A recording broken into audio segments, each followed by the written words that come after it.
Good afternoon. I am Dr. Sarah Abosh Jacobson. I'm the Chief Education Officer here at the Dallas Holocaust and Human Rights Museum, and I would like to thank you for joining us for the final installation of our 2025 Spring Break Survivor Speaker Series program. Today you will hear from Dr. Andras Lacko, who will share his experiences as a child in Budapest during the war and subsequently the Holocaust. I am not going to tell you the specifics of his story. He will share those with you, but it is a very unusual and interesting story. Dr. Lacko will begin in just a moment, but before that, what I would like to do is thank our community partners for the Spring Break Survivor Speaker Series: Dallas Jewish Historical Society, Green Hill School, Jewish Federation of Greater Dallas, League of Women Voters of Dallas, the Legacy Senior Communities, Mental Health America of Greater Dallas, and the Southwest Jewish Congress. We are so grateful for your support of the museum and our programs. I would also like to extend a special welcome to our members and volunteers in the audience today. We couldn't fulfill our mission without your support and your help.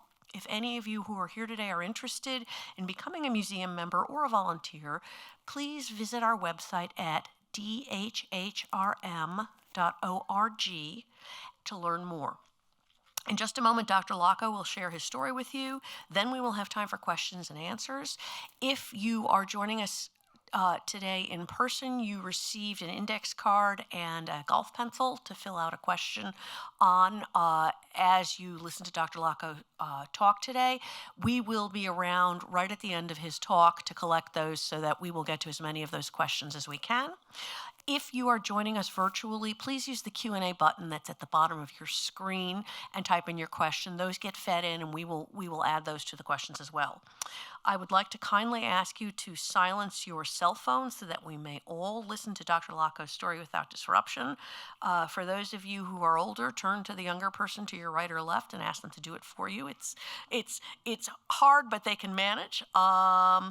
And we will be posting a recording of this talk on our YouTube channel within the next several days. So please, we ask that you refrain from recording. You will have access to a recording for this. It is now, yes, sir? Okay. This is for AV. There is a low battery. They're on it. Okay. And in the meantime, you will talk from here. No, it's okay. Okay. It's fine. They said from the back it's fine. Okay. So if you would please join me in welcoming Dr. Lacko as he speaks today. Thank you. Thank you very much. I hope you can hear me. I want to thank the Holocaust Museum for allowing me to give this talk, and of course, they also assisted in the preparation of different items in this presentation. Jewish community is suffering from the atmosphere of the times we are living in. The news around the world for Jewish communities is once again signaling danger, certainly potential for persecution and significant animosity. This might seem puzzling to some older people who heard the declaration "never again" after the Holocaust ended with the Second World War. Unfortunately, it appears that it's once again raising its ugly head in very significant measures. And this gives perhaps extra impetus to the presentation I'm going to give you today. Regarding the talk, it's titled "The Holocaust in Hungary." Many of these talks, some of them you might have heard, usually revolve around personal stories, and I will also have some information about my experience. But I think it's important to recognize what happened in the big picture, so to speak, and the way the Holocaust actually developed in Hungary specifically.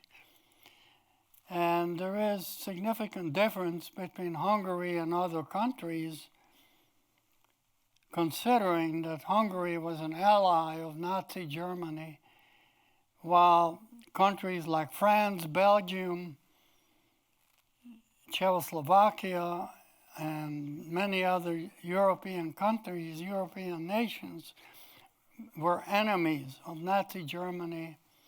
Consequently, the Germans felt compelled to not only defeat these countries, but to occupy them. And the Jewish communities in this country suffered early, and particularly in Poland, to an extremely great extent.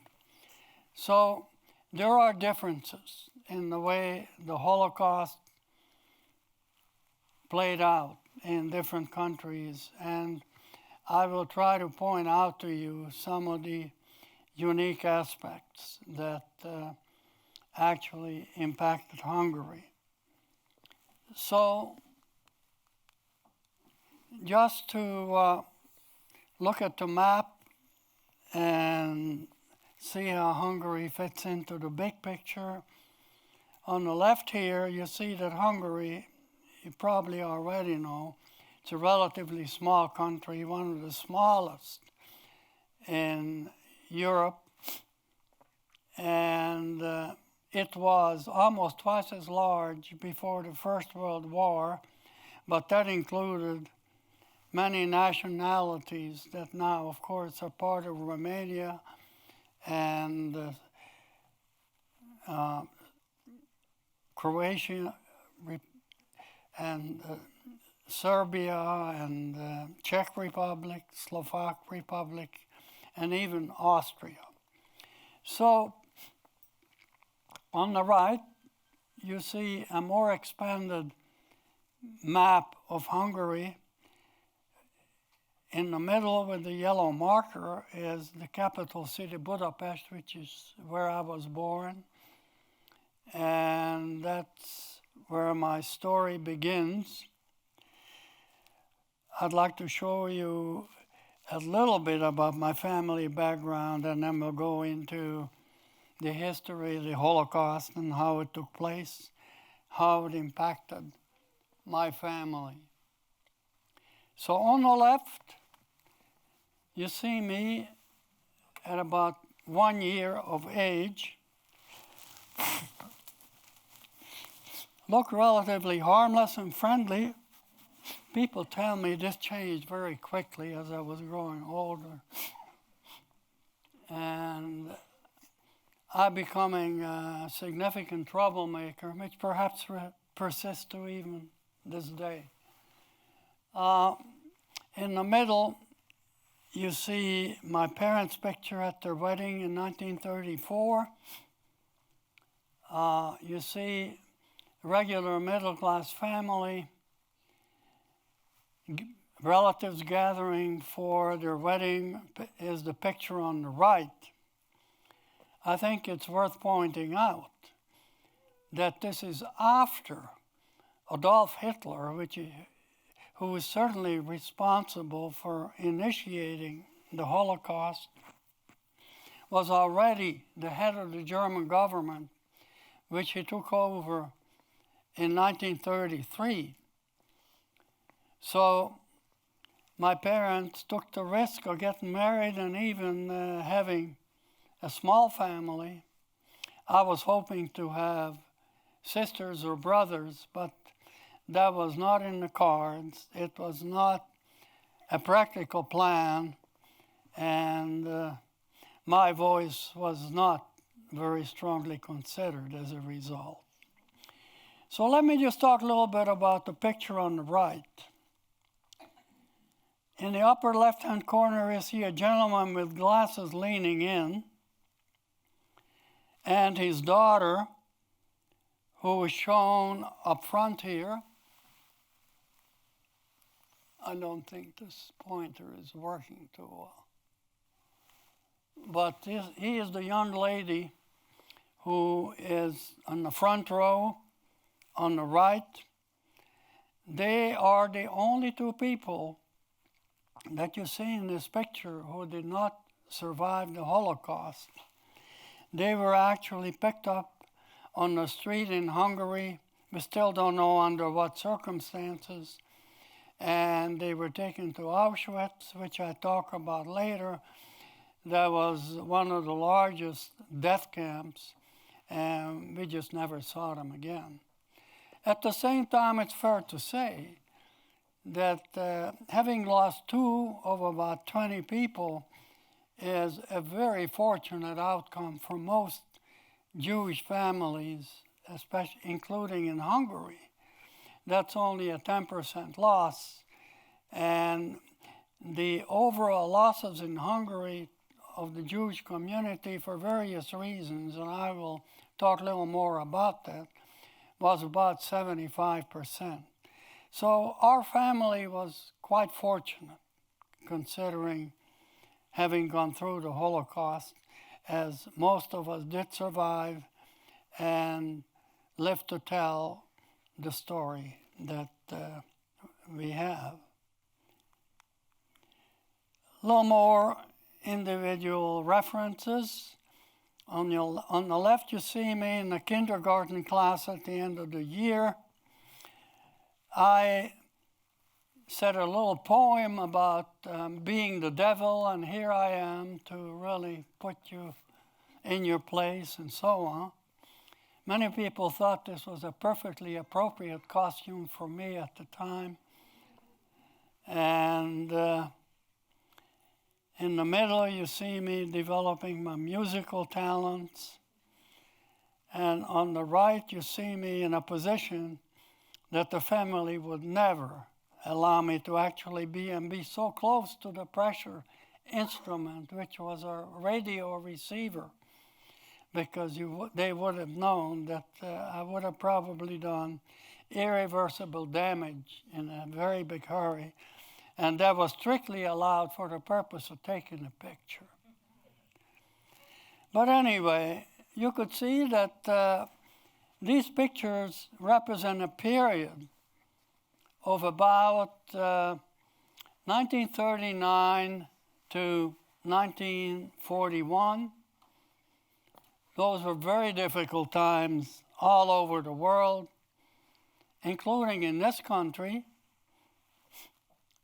And considering all that, we looked like very peaceful and very middle class and all the good things. My parents had a grocery store that was operating until the end of 1943, which is nothing short of amazing, considering that by the end of 1943, more than 3 million Polish Jews were already expired.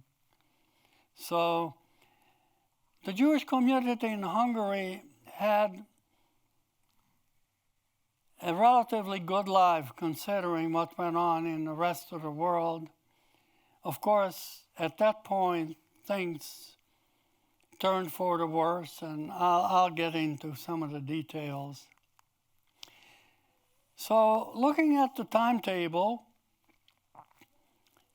this is beginning in March 1944, which is quite late, both in the Second World War as well in the execution of the plans for the Holocaust. And by the way, there was a very determined and detailed plan that the German government developed as early as 1942, including the death camps and all the technology involved in killing people in great masses with gas. And again, by 1944, this was all advanced to levels of high technology. And as a result, by the time the term came for the Hungarian Jews to be deported to the camps, including the death camps, the German Nazi government was able to execute 75% of the over 700,000 Jews who lived in Hungary in a period of less than 2 months. So they became the masters of death, and the Hungarian Jewish community eventually suffered the consequences. So just to look at some of the phases here, March 1944, my father was actually home for a week's free time. He was released from the work camp where he was taken earlier. And he had a few days of freedom. And I remember us going to a movie. It was featured the famous French comedian Fernandel, and he was supposed to be a miracle pilot. But those details are not important, except I even remember all these details because as we came out of the movie and started walking home, there was the German military, including tanks and trucks and troops. And that was beginning of the end for some of the members of the Jewish community because things had become a lot worse. Even though the Hungarian government was anti-Semitic. And from the end of the First World War, which ended 25 years earlier, the Jewish community suffered some of the disadvantages of being Jewish. For instance, there was a law called numerus clausus, which limited the number of university students, particularly in medical school, that were allowed to enroll and study there. There were great restraints put on actors, people working in the film industry, many of them who found their way to the United States and became famous. However, those were nothing compared to what came after March 1944. So, moving on, in June 1944, laws were put into effect where Jews were ordered to move into Jewish houses. And the picture on the right shows the gate of the Jewish house, apartment building, where my family ended up. About 20 people were forced to move into a 2-bedroom apartment. This is where my second cousin lived. And of course, our extended family all moved in here. And this is where we try to make do with the conditions, including a curfew that ordered us to wear a yellow star on our outer garment and also to be off the street after 5 o'clock in the afternoon and before 9 o'clock in the morning. So this was the way that the Jewish community was regimented to live our lives, which was unpleasant, but certainly not as bad as it became for many of the Hungarian Jews later on. And of course, in June, the rounding up of Jews began, and as it said, majority of Hungarian Jews outside of Budapest were deported and murdered at Auschwitz. This was actually almost over by August, because as I mentioned earlier, by this time, the process was taken to a very high level of technical expertise by Nazi Germany, and they became expert in transporting and killing Jews all over Europe especially Eastern Europe, like Poland and Czechoslovakia, and eventually even in Hungary. The Germans ran out of railroad cars about the end of August and early September. In addition, the Hungarian government started making overtures to the Allies, especially the British government. As the Germans discovered this, they tightened up the occupation of Hungary even further and installed a Nazi government that actually ended up, as I show you some pictures, because the Germans ran out of railroad cars. The German military demanded that they no longer use railroad cars for transporting Jews because they needed these cars for transporting troops. As the German military was beaten up from both sides by the Russians as well as by British, United States, and other armies that were pushing them from the west. As a result, there was no longer transportation to the death camps, so the Hungarian Nazis, being good Nazis, even though they were called Arrow Cross, their symbol was not the swastika, but a different symbol. They were still trying to show that they were very loyal to the Nazi cause. And they were rounding up the Jews, taking them to the bank of the Danube, and summarily shot them into the water, where, of course, these Jewish people died because they were shot, or if they were just injured, they probably suffocated and drowned because they couldn't swim. We actually knew a lady that my parents befriended when they came to Canada.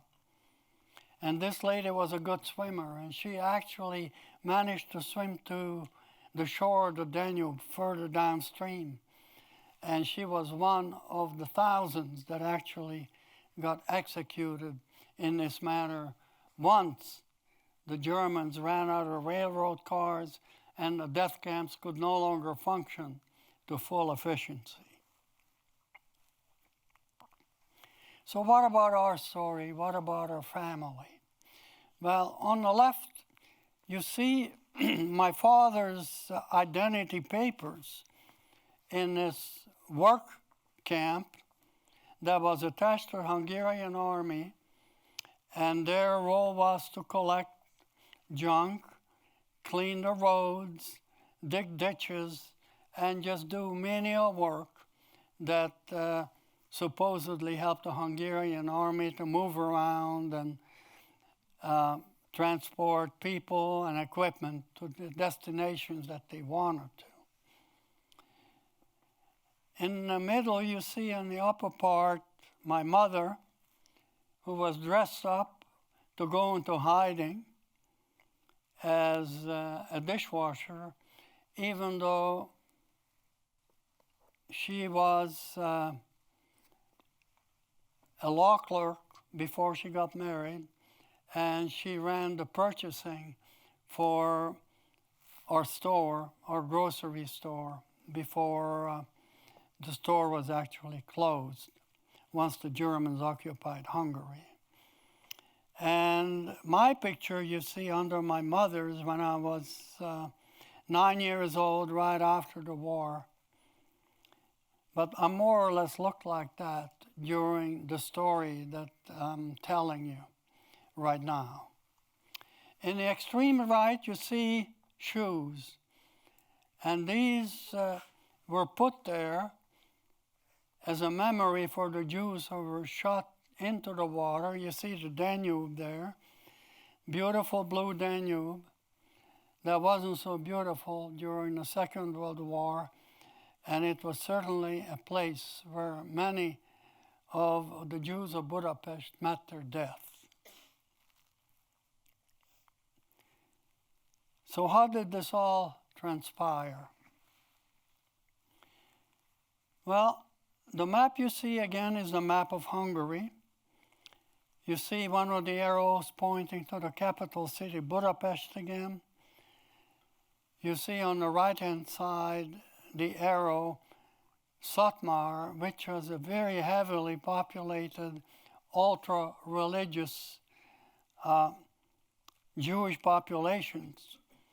A number of them actually managed to escape to the United States. And northern New York, there are large communities that actually are the descendants of these Hungarian Jews. The point that this map emphasizes, though, is the dispersion of the Jewish population. The little dots actually show places of worship. And there were synagogues or small places where the Jews prayed all over the map. And it shows the relative ease with which these populations could be rounded up and transporting even to the death camps. And this is why the Nazi Germans, by this time, they were extremely well organized to be able to transport and kill Jews. And they were able to essentially eliminate all this population that lived outside the capital city, Budapest, that the red arrow on the left points to. And this was about 500,000 people that they managed to do away with in less than 2 months.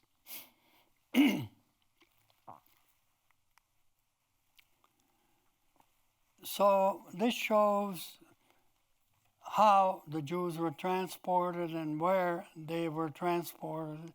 You see Auschwitz, which is now part of Poland. At the time, it was part of Germany. And this was about a 36-hour trip on the railroad, in the railroad cars. Quite a number of the Jews transported from Hungary and from other countries died on the way because these railroad cars were extremely crowded. You probably saw one upstairs if you visited the museum here, and there is a railroad car up there that illustrates what happened. And this trip was also extremely difficult. There was hardly any water, there was no toilet facilities, or very rudimentary facilities at that. So even though the trip seemed like a short one, it was a very difficult, and for some people, a death trip that ended their lives even before they get to the gas chambers that waited for them in Auschwitz or Majdanek or some of the other death camps that are shown on this particular map. So now I'm going to turn to the story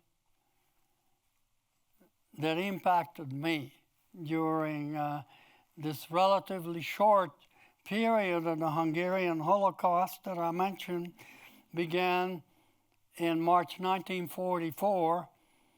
And for people of the city of Budapest ended by the December 1944, which is when the Red Army of Russia, knocking on the door, actually entered Budapest and essentially in house-to-house fighting managed to occupy the city in about 4 or 5 weeks.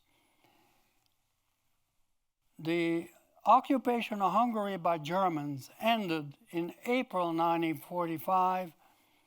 It took the Red Army another 3 months to clear the remnants of the German army from Hungary.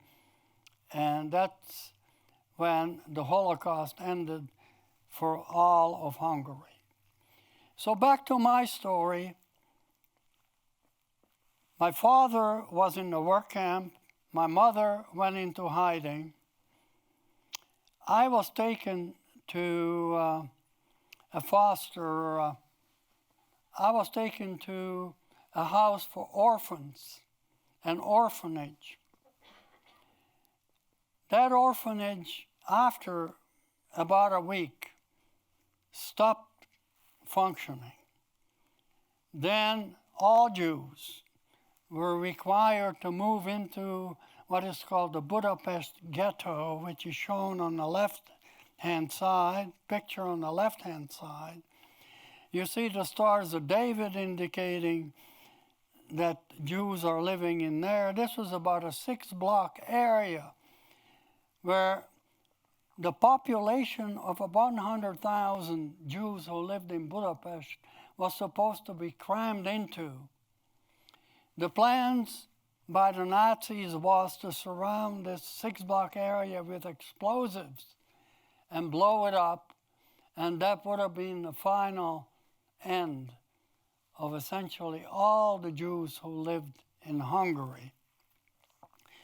Of course, the good news was that the Red Army, the Russian army beat the Germans to the punch, and they occupied Budapest before the ghetto could be blown up. Nevertheless, the ghetto represented a very difficult existence. It was extremely crowded. There was practically no medical care. There was very little to eat, and the disease and death was rampant, even for the short several-week period during which the Budapest Jewish population had to endure living under such conditions. So I was taken to a roundup place where they were getting the Jews ready to move into this ghetto. My grandparents were there. They ended up in the ghetto. Somehow they survived. I was there with a friend of mine, and we ended up sleeping in a china cabinet for about a week. I had to sleep by pulling up my knees because I wouldn't fit in to the cabinet otherwise. And by the time we spent about a week in this roundup place when we were waiting to be moved to the ghetto, I contracted a disease called scarlet fever. This disease is practically extinct in this country and most of Europe today because there's vaccination available that essentially all children are exposed to. So this disease is hardly around nowadays. But those days it was a very, very bad disease because it had complications. It had serious damage to the ears and other parts of the body, very high fever, and significant people actually died who contracted this disease. This mostly affected children, although some of the adults caught it as well. So while we were in this place, when we were waiting to be transported to the ghetto, 2 other boys and myself were discovered to have this disease, and we were put into a separate room. When the so-called Eurocross Hungarian Nazis came to take everybody to the ghetto, they barely dared to open the door when we were lying in bed because they were afraid to get the disease themselves. So this was my good fortune, our good fortune with the other 2 boys, because once everybody left, we were taken into the modern hospital, which was modern in the 1940s, that you see, that's the bottom picture. And in that hospital, there were soldiers from the Hungarian army who also had scarlet fever, and we were in a separate section of the hospital. And for the next 6 to 8 weeks,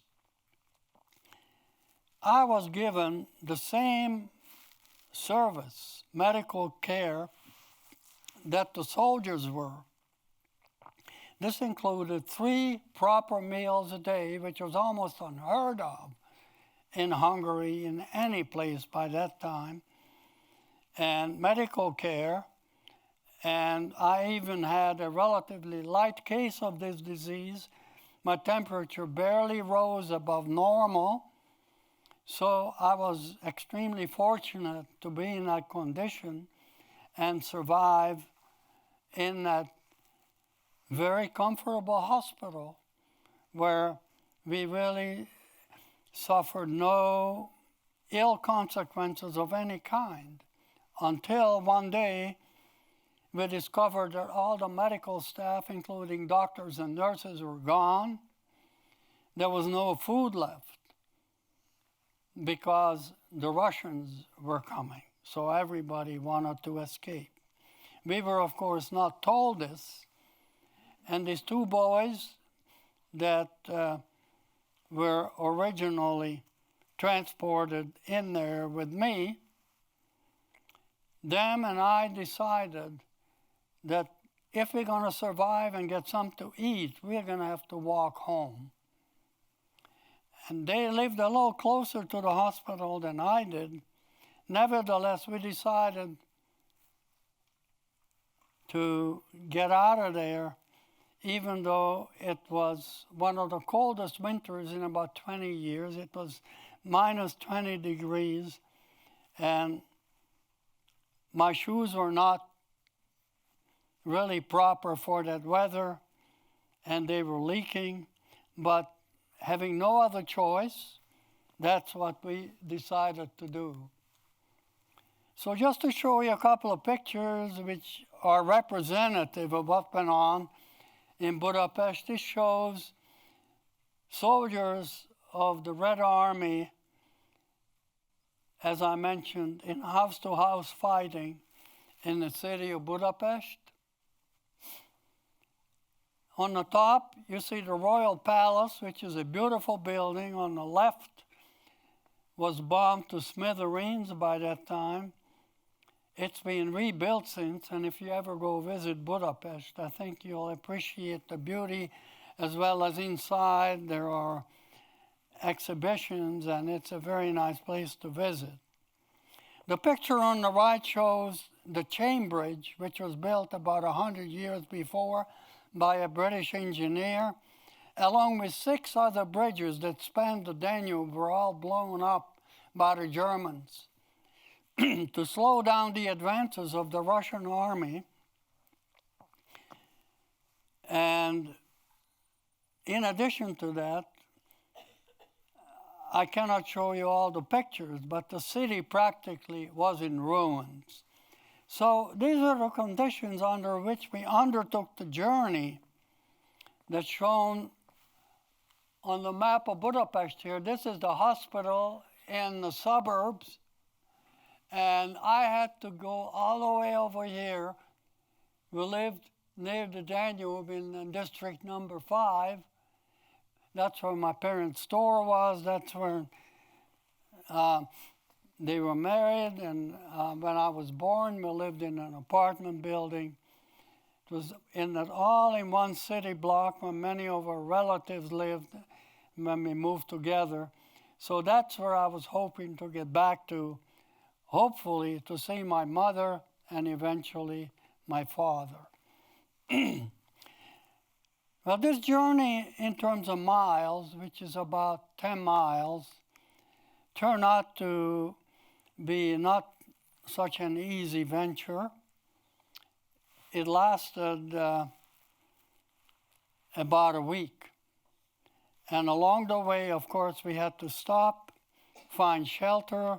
Fortunately, good people gave us food, gave us shelter, and I guess we looked bad enough that they thought we needed some help. About here in the journey when I was the only one left. The two other boys already found their homes along the way and dropped off, and I was going by myself. I was 8 years old at the time, and I this time contracted a very serious case of dysentery, and young couple somehow offered to take care of me. They fed me and let me sleep in their place. Once I felt better, since I was only about a mile away from home, they decided to let me go. They told me that if I don't find my parents, please come back, because they wanted to adopt me. Well, as it turns out, there was no need for that. Once I got back in the neighborhood where I used to live, I ended up sleeping in the basement of one apartment and continued to recover from the journey and the disease.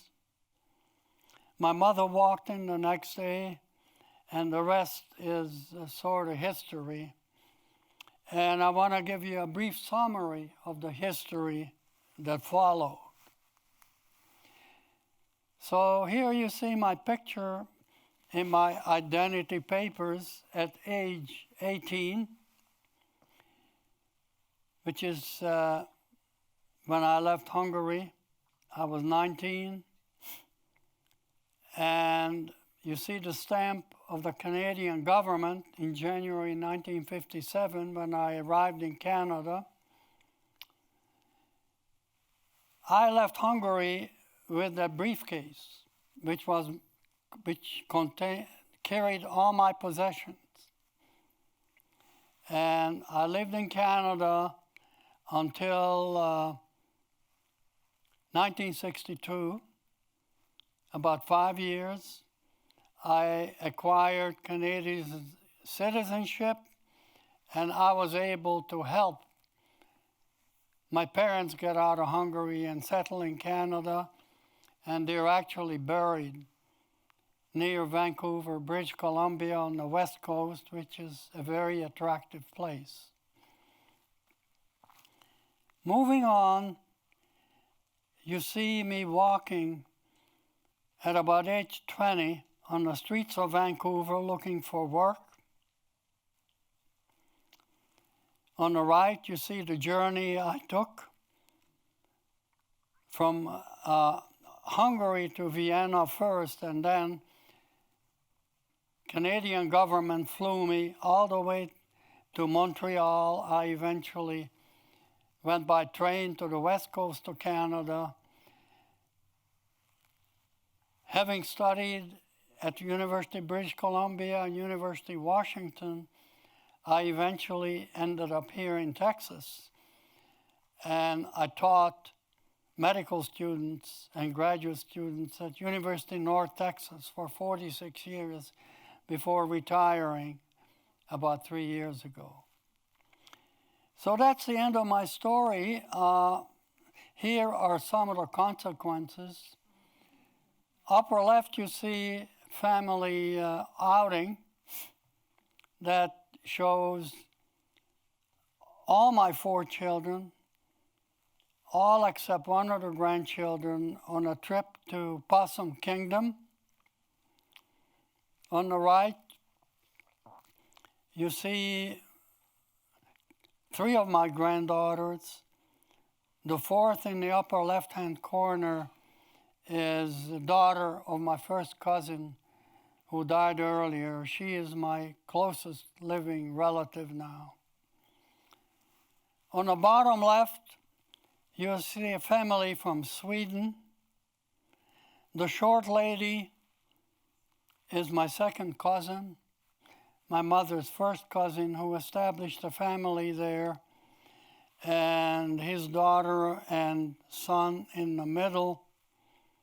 They're still living there, and I hope to visit them later this year.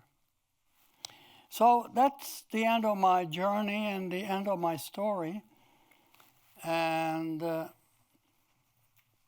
thank you for your attention. And if you have any questions, I hope I will be able to answer them.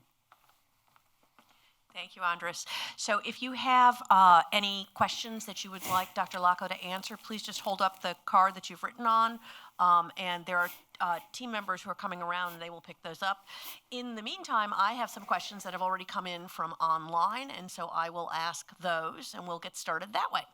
So, first question from somebody who's watching us on Zoom is, when the Soviet army arrived in Budapest near the end of World War II, do you remember seeing any Arrow Cross or Nazi forces fleeing the city? Or how did you hear about the arrival of the Soviets?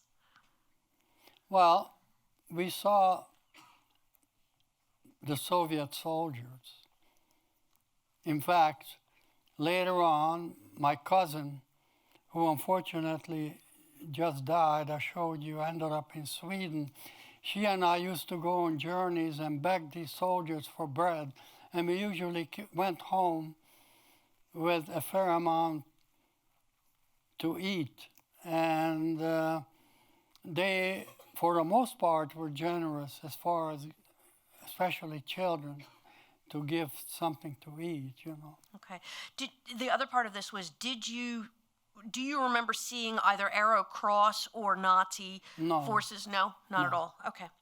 The next question, as World War II was coming to a close, the people of Budapest were starving.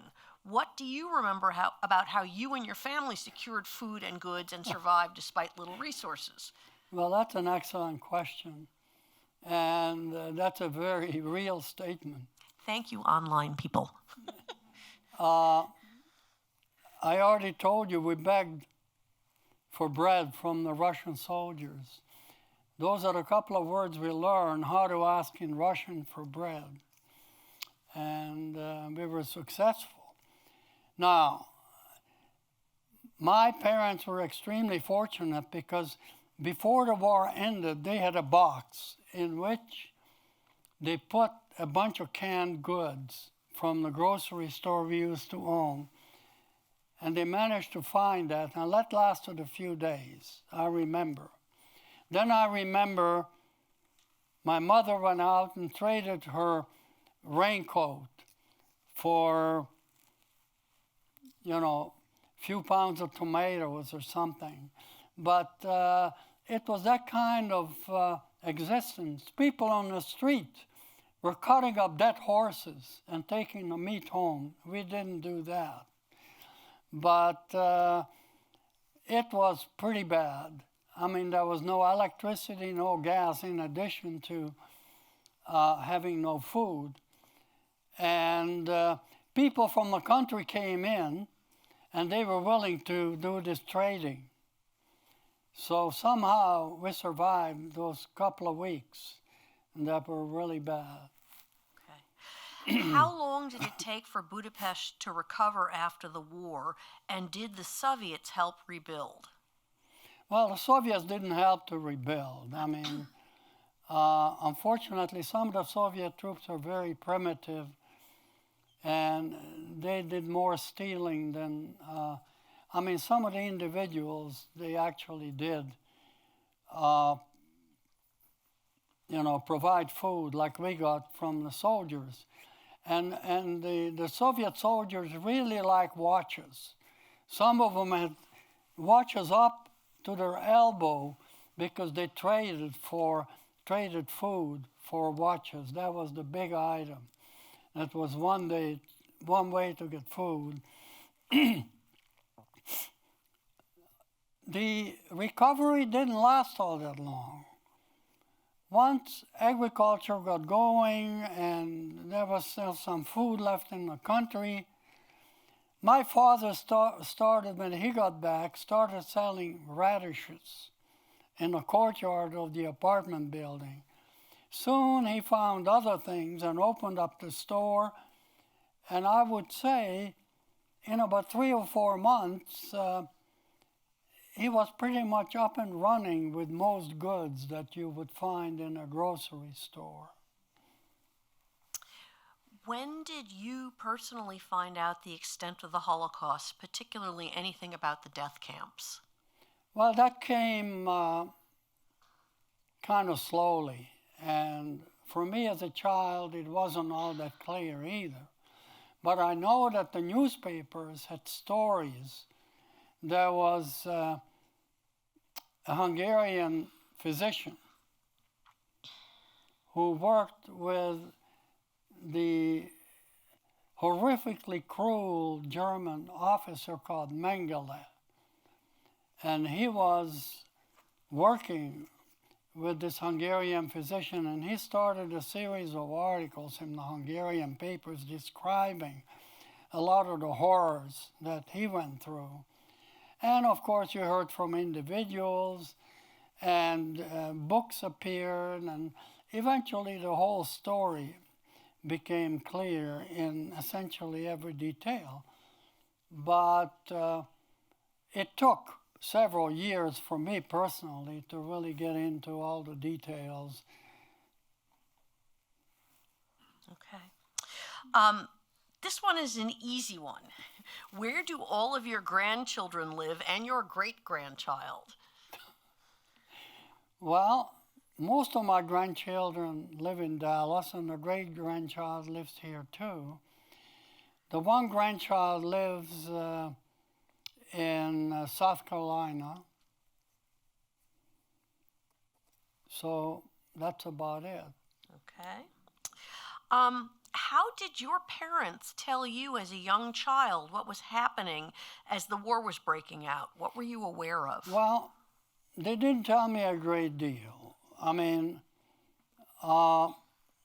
listening to their conversations, I knew more or less what was going on. But to tell the truth,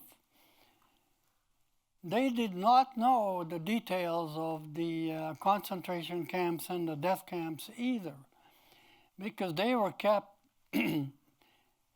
secret by the German government as much as possible. They were not publicizing any of this. So this essentially only became really fully understood several months after the war, once the newspaper articles started detailing all these things. So, in addition, I was preoccupied as a child with a whole bunch of other things. And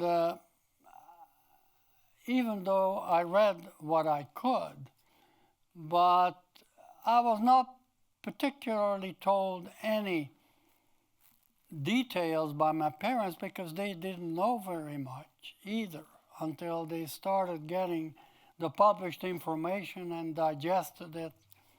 So it took really several years before the full impact of the Holocaust really became well known to all of us.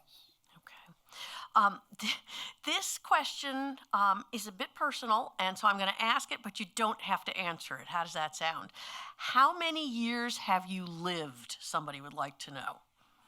How many years have I lived? I think they're asking how old you are. Yes. I'm 88 years old. Okay. And in answer to that question, women don't tell, but men sometimes do. Okay. All right. This is from another audience member. This is from one of our youngest audience members. Who made your father go to the work camp, and did he have to go because he was Jewish? Yes, he did. Yes. That was a law that people who were under 40 years of age had to show up and be taken to these camps. There was no choice. And this was because he was Jewish? Yes. Okay. Otherwise, he would have gone to the army. Okay. This is a good question, and I know that this is a two-parter. The question is, how did you meet your wife? I met my wife at a meeting that was organized by a group called Jewish Singles here in Dallas.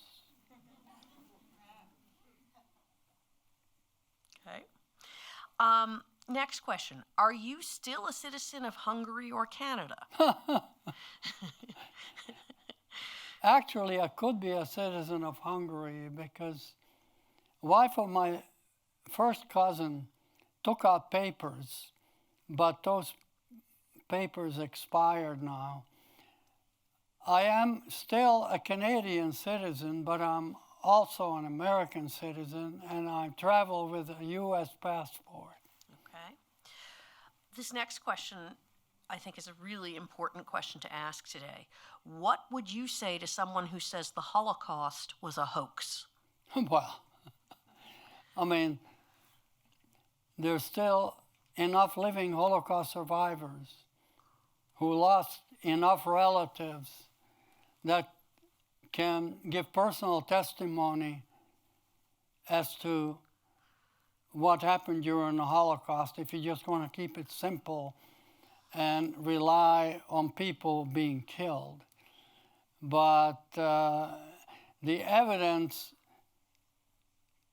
is more than overwhelming. In fact, and I don't think there's a single event in history that has as much evidence, including the physical evidence of the death camps and the ovens where they burned the deceased people and all the other things, plus the papers that were left over by the Nazi German government that speak for themselves. In other words, I do not understand how anybody can claim that it did not happen.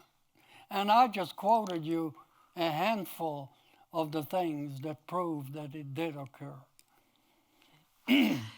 Earlier you said that your family knew a woman who was a good swimmer. Do you know what happened to her after the war? Yes.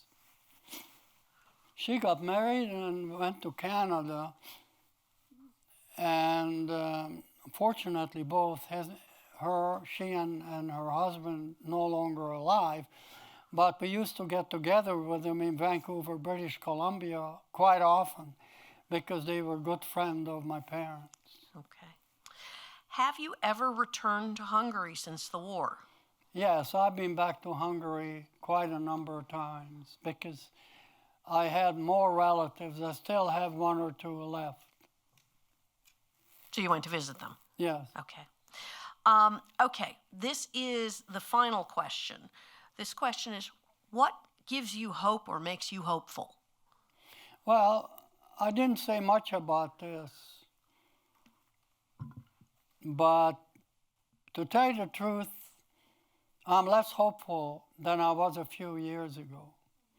What happened in Israel the last couple of years tells me that anti-Semitism is here with us to stay. I'm hopeful that including programs that are going to feature here at the museum as to how to fight anti-Semitism will be effective. Because right now, and right in this country, there are hundreds and thousands of people that are on the street, and they really don't have a great deal of concern about hurting or killing Jewish people. So I'm not giving you a full answer, but I'm not as optimistic as I used to be about limiting and certainly eliminating anti-Semitism. Thank you, Andras, and thank you all so much for joining us for the last program of our Spring Break Survivor Series. If you want to view the other programs in this series or to rewatch this one, we will have the recordings on YouTube in the coming weeks.